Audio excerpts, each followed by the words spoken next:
Hi everyone. In this vlog, we will talk about the conservations and managements of ecosystem.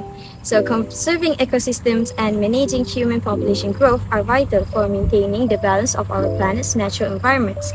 By integrating strategies for conservation with efforts to address population growth, we can ensure a harmonious coexistence with the natural world for our future generations.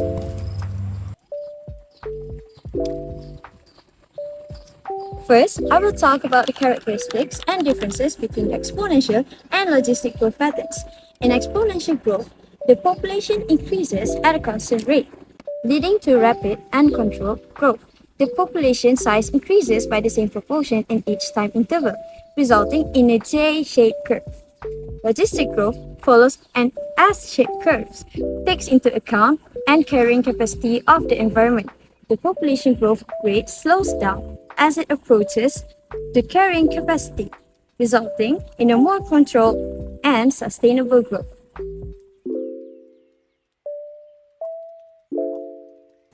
So, in this vlog, I'll be talking about the examples of exponential and logistic growth in natural population.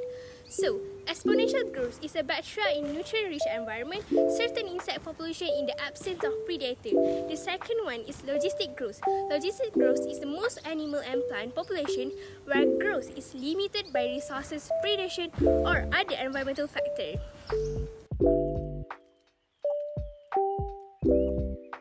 Now I will give an example of how the carrying capacity of a habitat may change.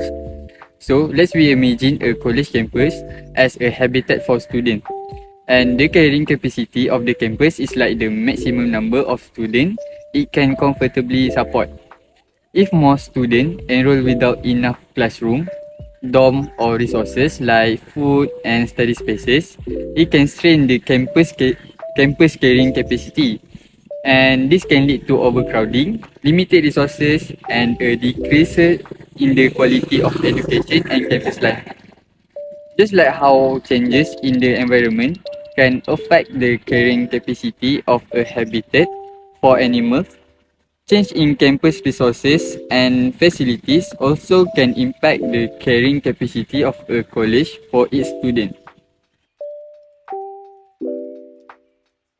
Next, I will explain the comparison and difference between density-dependent and density-independent growth regulation. Firstly, when it comes to how the college population grows, think of density-dependent regulation like students competing for limited resources such as study spaces, library books, or seats in popular classes. As more students enroll, the competition for these resources increases, which can slow down the growth of the student population. On the other hand, density independent regulation is like an unexpected event that can affect the college population regardless of how many students are already there. For example, a sudden flu outbreak or a major construction project disrupting campus life can impact the student population regardless of the number of students enrolled. And these external factors can influence the growth of the college population independently of the internal competition for resources. So, density dependent is about competition inside the population, while density independent is about outside forces affecting the population. So next I'm going to talk about the trend of human population growth and changes. So human population growth has followed an exponential pattern for most of history, with a significant increase in research due to advancement in medicine, agriculture, and technology. However, the growth rate has started to slow down in many parts of the world due to factors such as urbanization, improved education, and also declining fertility rates. The global population is projected to stabilize or even decline in the coming decades. So next, we are going to talk about the conservation and the initiative took by College Marakulim for conserving the ecosystem here. So as you can see, this is the ecosystem.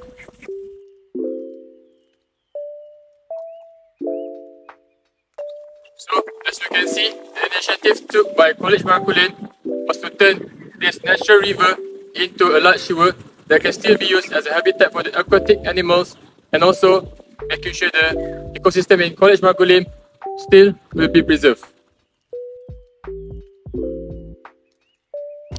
Next, I will be talking about the conservation versus preservation.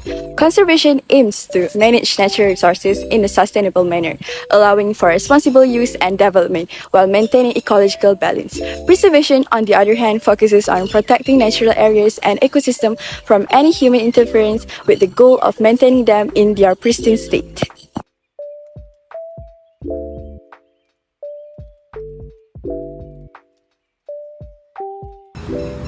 Then, I will explain about the sustainable management and the conflict between human needs and conservation. The sustainable management of resources, such as the use of biofuels, aims to balance human needs with the conservation of natural resources and ecosystem.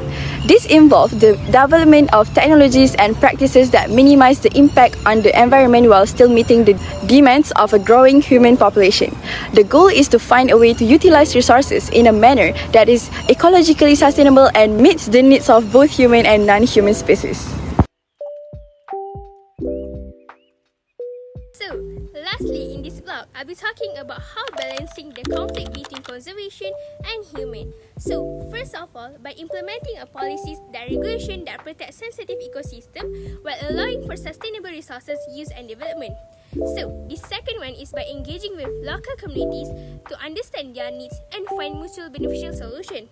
And lastly, which is the third one, is by educating public and long-term decision making on how importance of conservation and long-term benefit of sustainable practice. In conclusion, the ultimate goal is to find a way to meet the needs of growing human population while preserving the natural resources and also the ecosystem that are essential for long-term health and also the well-being of our beloved planet.